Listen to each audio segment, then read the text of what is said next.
The president, in effect, became the necessary ally and partner of each. He lessened bureaucratic tendencies towards self-aggrandizement.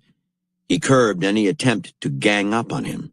He was, in effect, adapting the old method of divide and conquer to his own purposes. His technique was curiously like that of Joseph Stalin, who used the overlapping delegation of function, a close student of his methods has said, to prevent any single chain of command from making major decisions without confronting other arms of the state's bureaucracy and thus bringing the issues into the open at a high level.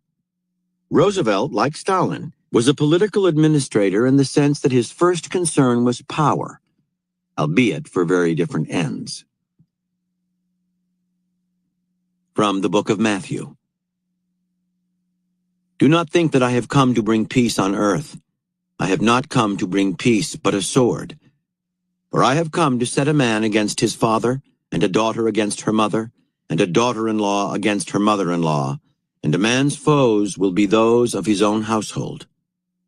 He who loves father or mother more than me is not worthy of me, and he who loves son or daughter more than me is not worthy of me, and he who does not take his cross and follow me is not worthy of me. And lastly, from Aesop's Fables. The Plowman's Quarrelsome Sons. A plowman's sons were always quarreling. He scolded them to no avail. His words did nothing to change their ways. So he decided to teach them a practical lesson. He asked them to bring him a load of firewood. As soon as they had done this, he gave a bundle to each and told them to break it all up for him. But in spite of all their efforts, they were unable to do so. The plowman therefore undid the bundles and handed each of his sons a stick at a time. These they broke without any trouble. So, said the father, you too, my children, if you stay bound together, can be invincible to your enemies. But if you are divided, you will be easy to defeat. Chapter 18. Expose and attack your opponent's soft flank. The turning strategy. When you attack people directly, you stiffen their resistance and make your task that much harder. There is a better way. Distract your opponent's attention to the front, then attack them from the side, where they least expect it. By hitting them where they are soft, tender, and unprotected, you create a shock, a moment of weakness for you to exploit. Bait people into going out on a limb, exposing their weakness, then rake them with fire from the side.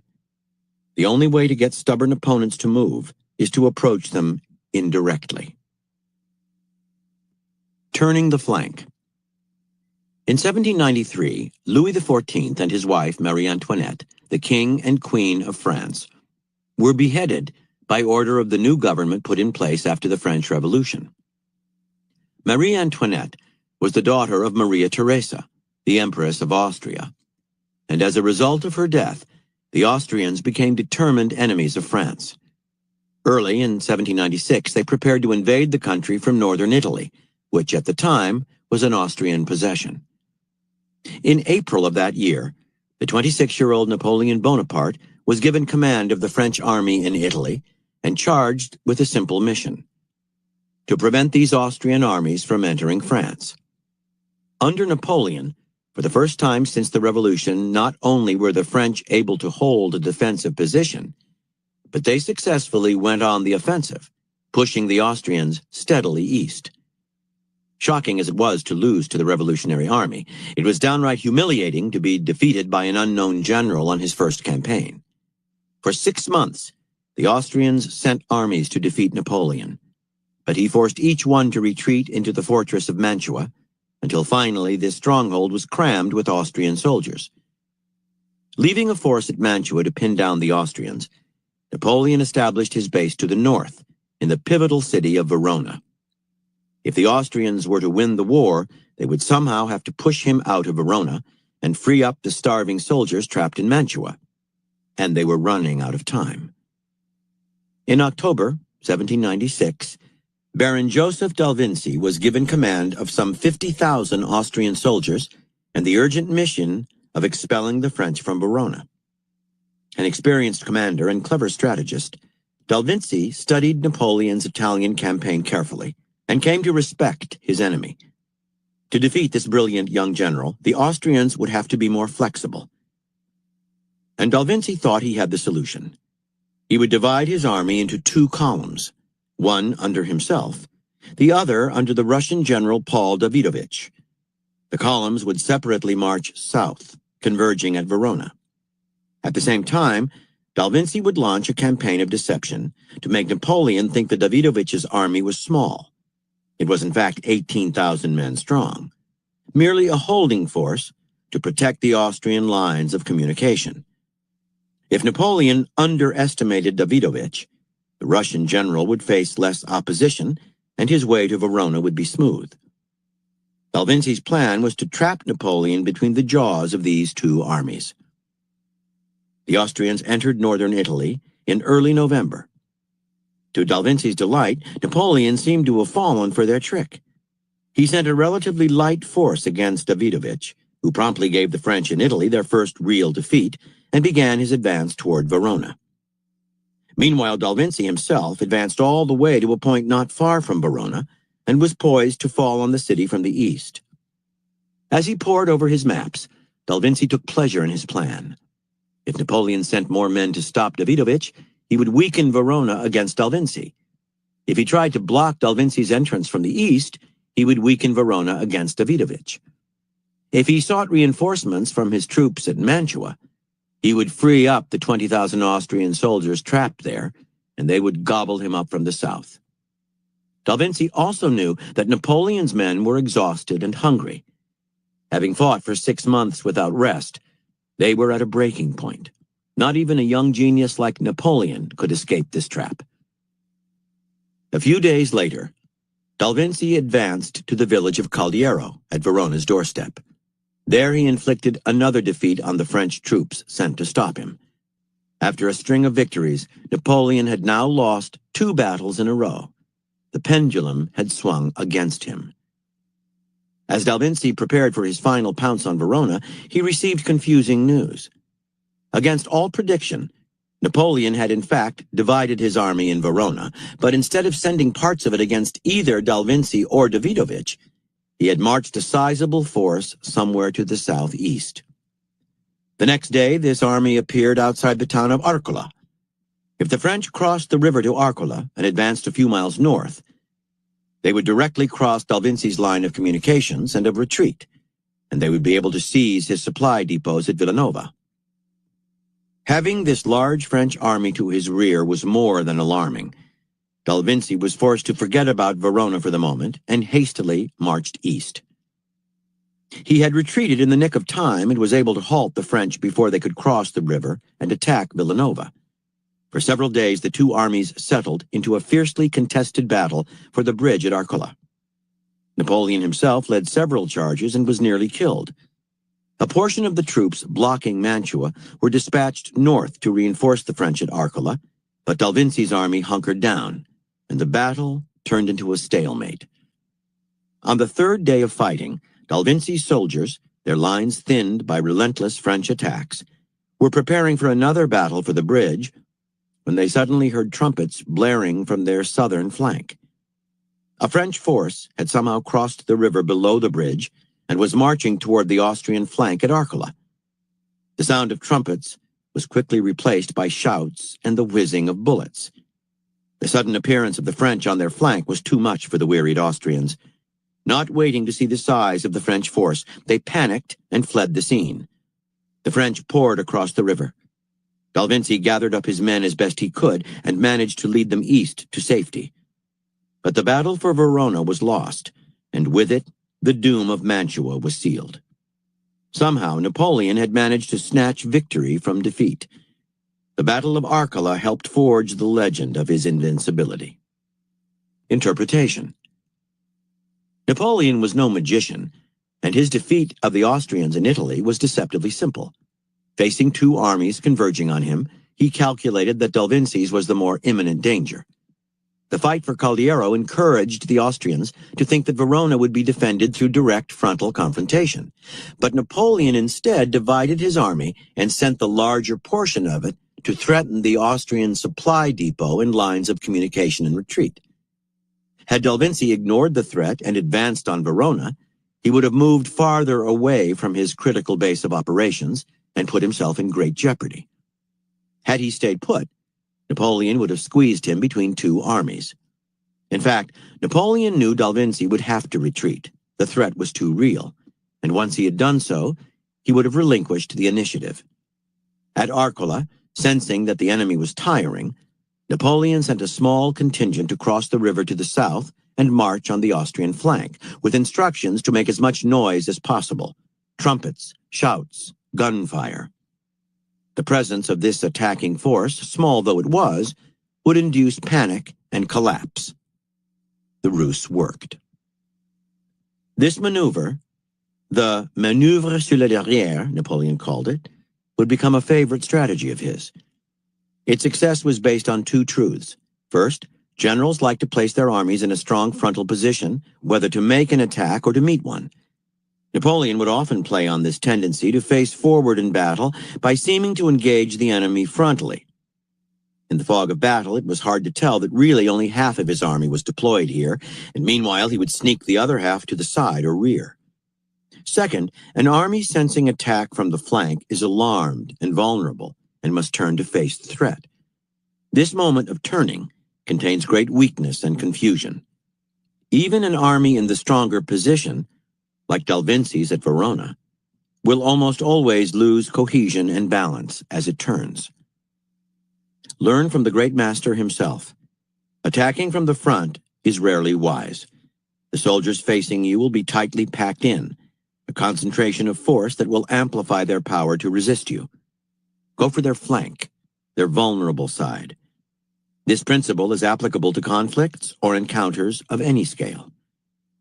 Individuals often show their flank, signal their vulnerability, by its opposite, the front they show most visibly to the world. This front can be an aggressive personality, a way of dealing with people by pushing them around. Or it can be some obvious defense mechanism, a focus on keeping out intruders to maintain stability in their lives. It can be their most cherished beliefs and ideas. It can be the way they make themselves liked. The more you get people to expose this front, to show more of themselves and the directions they tend to move in, the more their unprotected flanks will come into focus. Unconscious desires, gaping insecurities, precarious alliances, uncontrollable compulsions. Once you move on their flanks, your targets will turn to face you and lose their equilibrium. All enemies are vulnerable from their sides. There is no defense against a well-designed flanking maneuver. By B. H. Littlehart. Opposition to the truth is inevitable, especially if it takes the form of a new idea, but the degree of resistance can be diminished by giving thought not only to the aim, but to the method of approach. Avoid a frontal attack on a long-established position. Instead, seek to turn it by flank movement so that a more penetrable side is exposed to the thrust of truth.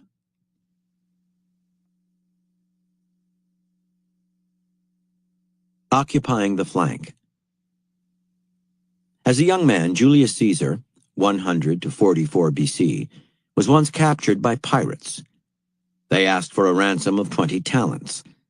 Laughing, he replied that a man of his nobility was worth 50 talents, and he volunteered to pay that sum. His attendants were sent for the money, and Caesar was left alone with these bloodthirsty pirates. For the weeks he remained among them, he participated in their games and revelry, even playing a little rough with them, joking that he would have them crucified someday. Amused by this spirited yet affectionate young man, the pirates practically adopted him as their own. But once the ransom was paid and Caesar was freed, he proceeded to the nearest port, manned some ships at his own expense, then went after the pirates and surprised them in their lair. At first, they welcomed him back, but Caesar had them arrested, took back the money he had given them, and, as promised, had them crucified. In the years to come, many would learn, whether to their delight or to their horror, that this was how Caesar did battle. Caesar, however, did not always exact retribution.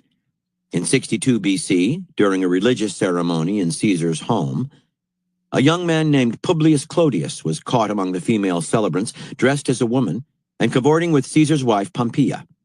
This was considered an outrage, and Caesar immediately divorced Pompeia, saying, "My wife must be above suspicion." Yet when Clodius was arrested and tried for sacrilege, Caesar used his money and influence to get the youth acquitted. He was more than repaid a few years later, when he was preparing to leave Rome for wars in Gaul and needed someone to protect his interests while he was away. He used his clout to get Clodius named to the political office of tribune, and in that position, Clodius doggedly supported Caesar's interests, stirring up so much trouble in the Senate with his obnoxious maneuvers that no one had the time or inclination to intrigue against the absent general. The three most powerful men in Rome at the time were Caesar, Crassus, and Pompey. Fearing Pompey, a popular and famously successful general, Crassus tried to form a secret alliance with Caesar, but Caesar balked. Instead, a few years later, he approached the wary Pompey, who was suspicious of and hostile toward Caesar as a possible future rival, and suggested they form their own alliance. In return, he promised to support some of Pompey's political proposals, which had been stalled in the Senate. Surprised, Pompey agreed, and Crassus, not wanting to be left out, agreed to join the group to form the first triumvirate, which was to rule Rome for the next several years. In 53 BC, Crassus was killed in battle in Syria, and a power struggle quickly emerged between Pompey and Caesar. Civil war seemed inevitable, and Pompey had more support in the Senate. In 50 BC, the Senate ordered that both Caesar, who was fighting in Gaul at the time, and Pompey should send one of their legions to Syria to support the Roman army fighting there. But since Pompey had already lent Caesar a legion for the war in Gaul, he proposed to send that one to Syria, so that Caesar would have lost 2 legions instead of 1, weakening him for the impending war. Caesar did not complain. He sent off the 2 legions, one of which, however, as he had expected, did not go to Syria, but was conveniently quartered near Rome, at Pompey's disposal. Before the 2 legions left, Caesar paid each soldier handsomely. He also instructed their officers to spread the rumor in Rome that his troops still in Gaul were exhausted, and that should he dare to send them against Pompey, they would switch sides as soon as they had crossed the Alps. Coming to believe these false reports, and expecting massive defections, Pompey did not trouble to recruit more soldiers for the imminent war, which he would later regret.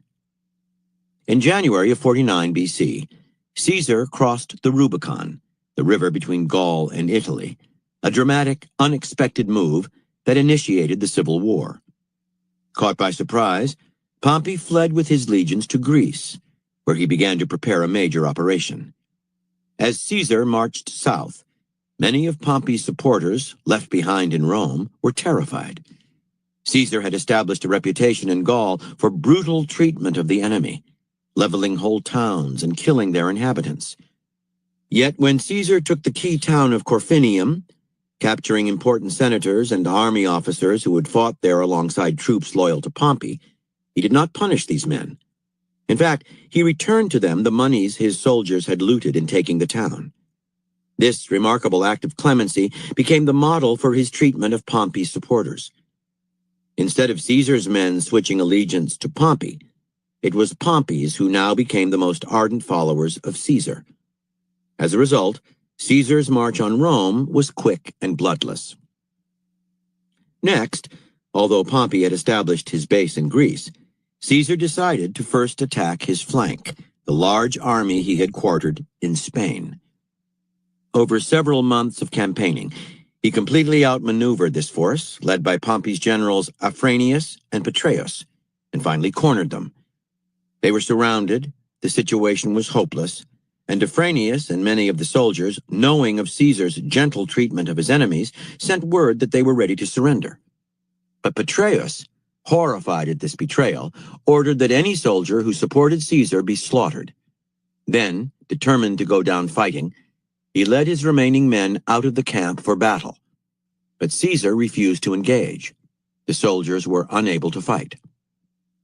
Finally, desperately low in supplies, Pompey's men surrendered. This time they could expect the worst, for Caesar knew about the massacre in the camp. Yet once again he pardoned Petreius and Afranius and simply disbanded their army, giving the soldiers supplies and money for their return to Rome. Hearing of this, the Spanish cities still loyal to Pompey quickly changed sides. In a matter of 3 months, Roman Spain had been conquered through a combination of maneuver and diplomacy, and with barely a drop of blood spilled. In the following months, Pompey's political support in Rome evaporated. All he had left was his army. His defeat by Caesar at the Battle of Pharsalus in northern Greece a year later merely put the seal on his inevitable destruction. Interpretation. Caesar discovered early on in his political life that there are many ways to conquer. Most people advance more or less directly, attempting to overpower their opponents. But unless they kill the foes they beat this way, they are merely creating long-term enemies who harbor deep resentment and will eventually make trouble. Enough such enemies and life becomes dangerous. Caesar found another way to do battle, taking the fight out of his enemies through strategic and cunning generosity. Disarmed like this, enemy becomes ally, negative becomes positive.